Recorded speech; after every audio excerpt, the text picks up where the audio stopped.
Hello， 大家欢迎回到我的频道。今天的视频呢，来做一个2023年1、2月的购物分享。所有买的东西呢，都集中在眼影和口红这两块。有一部分东西呢是12月份买的，但是它发货发的比较晚，所以到了1月份才收到。今天呢，就在这个视频里面分享给大家。在视频开始之前呢，还没有关注我频道的话，赶快下面订阅我的频道，打开小铃铛，你就不会错过我最新的视频啦。那我们赶快进入今天的主题。Tom Ford 的01号限量版，外包装和内包装都是走了一个淡紫色，这个颜色我还是比较喜欢的，不会容易脏，而且它也不是那种镜面的，所以上面呢也不会沾任何的指纹。颜色是走这种红棕色系，春夏也是可以用的，只要上眼睛涂的淡一点呢，它是可以成为一个春夏的妆容。在这个视频里呢，眼影盘不会有任何的试色，如果大家对哪一盘感兴趣的话呢，可以在下面留言告诉我。它这边做的是雾面色，和其他的 Tom Ford 的包装就完全区分开来了。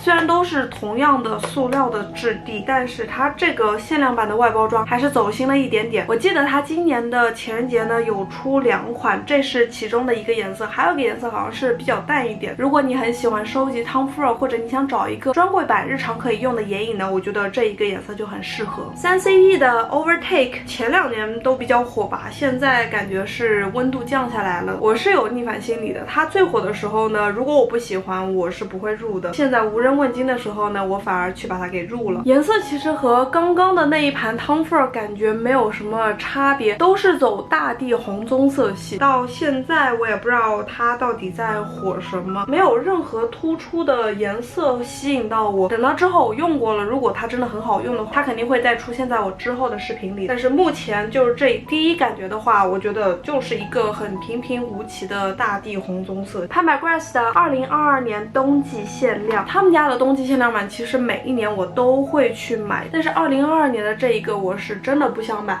一个是因为它的这个外包装的颜色走这种死亡芭比粉，有一点点的小土。包装还是延续了前2年都是走这种纸壳包装。包装我觉得是有一个 bug， 这样大家就能看到它两边是往上翘的，中间这边是因为有吸铁石，所以它才会合起来，要不然它应该也会像旁边一样这样往上翘。那颜色其实真的不出挑，主打的是这种蓝蓝紫紫的颜色，没有一颗变色龙，而且大部分都是雾面色。Pamergrass 他们家的雾面色呢并不是最优秀，珠光色、闪片色、断光色就这么几颗，是我根本就没有想过要去入它。入它呢完全是因为它的打折力度真的太大，现在在丝芙兰的折扣区还是能买得到，它是60多刀一盘。如果是打折买的话呢，我觉得买了不吃亏，买了不上当。之后想把 Pamergrass 他们家冬季限量做一个合集，当然前2盘的解析和试色呢，在之前的视频我都有做过，如果大家感兴趣的话呢，可以翻一下我之前的视频。植村秀和 Hello Kitty 的联名真的让我感觉买的挺经济实惠的。当时买它的时候它是有一个折扣，现在在官网还是能买得到它，但是我觉得原价买的话呢，真的不是很值得。它里面是带有绒布袋，本尊呢就是长这样。其实我觉得这个 Hello Kitty 画的真的不算是丑，对于他们家其他的联名款来说，这个 Hello Kitty 算是很不错了。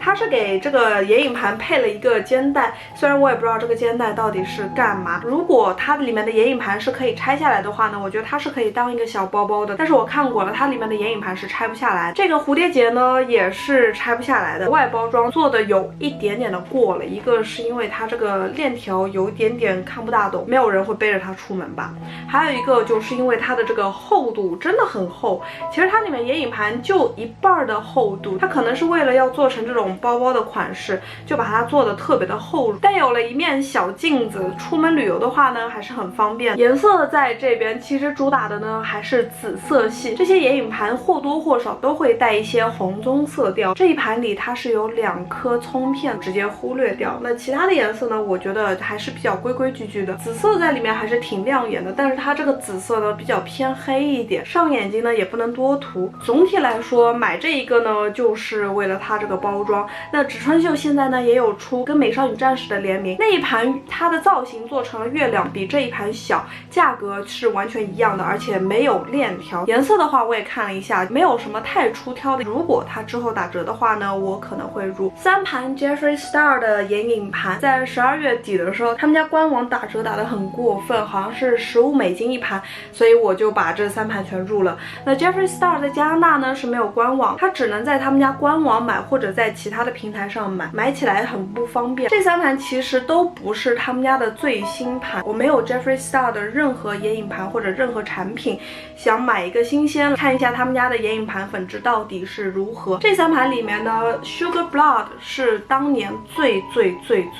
火的一盘。火的一个原因呢，是因为它这个包装做成了这种像小的行李箱一样的感觉。当时网上我记得难买到，它一回货就直接大断货。现在的话呢，这一盘就完全不值钱了。之前看新闻是说 Jeffree Star 是 Morphe 的有一定的联系，每一颗颜色都印有了这个星星，颜色的相似度还是挺近的，跟 Morphe 是一样的问题。因为 Morphe 它大盘30多个颜色，每一颗颜色相似度太高了，不管是用哪一个颜色画呢，画出来最后感觉都是同一个色系的妆容。 Jeffree Star 他们家这个也是有着一定的问题，像他们家的打底色，这一颗灰色和这一颗比较白一点的灰色呢，上了眼睛就很雷同。那其他的颜色当然也是有一定的相似度了，所以这一盘呢买个新鲜吧。这一盘的颜色走的都是七彩路线，颜色是我比较喜欢的，它不再是那些规规矩矩的所有眼影盘里面都会出的颜色。最喜欢的是这种紫色、蓝色和绿色，色阶就跨的特别的大。如果是新手的话，就真的不要去碰这些比较彩色的盘。最后这个 Jeffree Star 就是这个裸色盘，外包装比较少儿不宜，拿到手之后直接把我看懵了。我在想，这是一个眼影盘呢，还是一个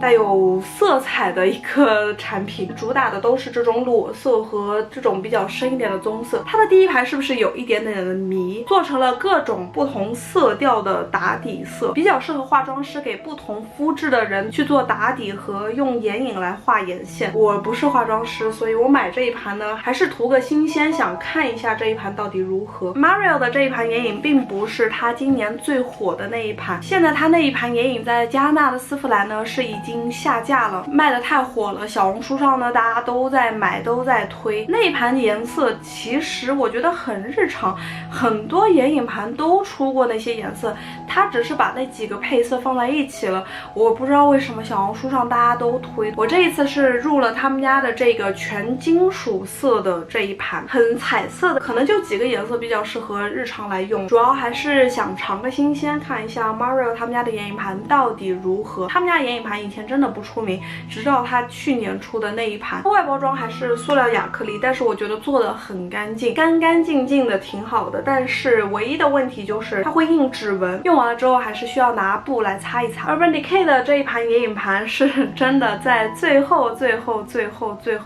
丝芙兰打8折的时候去入了，真的是没有想过我要去入这一盘。它的外包装就不是我喜欢的那种，把一个女人的脸画成了这种蓝紫色，就完全 get 不到它这个点。但是最后呢还是架不住它的折扣很好。外包装我不过多评论，那我们就只看里面的颜色。右边4颗颜色都是蓝色，中间这4颗颜色红色系，边上这几颗颜色呢就比较多打底色。颜色的分布我觉得还是挺不错的，右边的这4颗颜色和中间的这4颗颜色都是可以成为一个妆容，你不需要去跳跃着去用它。颜色的跨度也很大，从蓝色到红色到金色到棕色，既可以日常来用，又可以给你午夜蹦迪画一个很不一样的妆容。只是新手的话呢，我不是很推荐，因为像这种蓝色的话掌握的不好，真的画出来很可怕。如果问我这一盘到底推不推荐的话，我觉得真的不是很推荐。最后的一个眼影盘是 Bobbi Brown 他们家和 Tokidoki 的联名合作款，买的真的让我超级的开心。我是在他的加拿大官网抢到的最后一盘，他们家的这一系列在加拿大官网是最后上市的，在加拿大这边就没有什么人去推这一盘，反而国内的话呢，小红书上大家都有推过，都有试色介绍过这一盘。我觉得就很奇怪，为什么在北美这边就不是很火。里面是这个样子，它的里面是可以飘来飘去的，这些小东西真的好可爱，图片是没有办法显示出来，所以拿到手之后呢，我就超级的开心。颜色还是走这种比较白桃汽水，不会说颜色特别的深，反而很清淡，还有2颗紫色，可以给你这种棕色调的妆容来一点点的不一样。这一盘我舍不得去用，上面印花超级的可爱，都是 Tokiuki 的这种小可爱，为了买来收藏的。额外再买了2样产品，一个是高光，一个是眼影。高光的外壳呢也是印了一个小独角兽，在它这个五花肉高光上印了相同的独角兽，超级的喜欢，而且很舍不得去用。它这个独角兽太可爱了。眼影的外包装和它的纸壳外包装是一模一样的，反而眼影呢就没有任何的点缀或者雕花，很一般。如果我知道它里面什么都没有的话，我真的不会去买它。OK， 这就是我1、2月收到的这些眼影盘。接下来呢，我们来说到口红的部分。第一个我要说的是植村秀他们家和 Hello Kitty 的这个联名款口红。当然我买那个眼影呢，我不可能只单单买它的眼影，我又选了一根他们家的口红，质地还是相同的，是比较滋润款。颜色的话呢，还是选了一个暗红色，毕竟这种颜色对于黄一白来说呢，完全不挑皮。买了7支 Color Key 他们家的唇釉，6支是他们家的这个冰激凌系列。买它们呢，主要就是因为它们的包装太可爱了。纸壳包装我觉得做的已经很小女生了，但是它里面的这个内壳包装更可爱，有没有？冰激凌也是这种软塑胶，正常系列的话是 R777。它是一个红色，里面带金色的小闪，我觉得这颗颜色很适合过年来用。冰激凌系列它也是分2个，像这个黄色系的是我很推荐，它是丝绒系列。那红色系的这一些都是净光系列，净光系列不显色，如果你本身的唇色很深的话呢，那净光系列上嘴之后基本上就看不出什么颜色了。丝绒系列我觉得就超级的喜欢，我选的这3个颜色都是显白的颜色。来说最后的5支口红都是兰蔻的，这2支是他们家今年的情人节限定，包装我觉得做的还是挺独特的，它是这种绒布的和雾面的做成了一个棋盘格，2颗颜色都超级的优秀。星河系列3个不同的包装，3颗不同的颜色都在这里。星河这一系列刚出的时候我就有看到，但是当时加拿大官网还没有的卖，它是在国内先上市的。这5颗颜色都很显白，我最喜欢的还是星河系列的这个196号色，胡萝卜红做的超级的优秀，而且上嘴之后超级显气色，不管你是淡妆还是裸妆还是浓妆，它都可以给你一个很好的气色。想尝试港风的话呢，也可以用这一支196号。它的196号其实在今年的情人节限定版也出了一个，但它是不同的质地。我自己个人的话呢，更喜欢星河系列这个 Drama Matte， 颜色更突出。OK， 这就是我1、2月份的购物分享，不知道大家有没有看得很过瘾？喜欢这个视频的话呢，欢迎下面点赞这个视频。想看哪一个眼影盘的单独试色和解析的话呢，也欢迎在下面留言告诉我。今天视频就到这里了，我们下个视频再见，拜拜。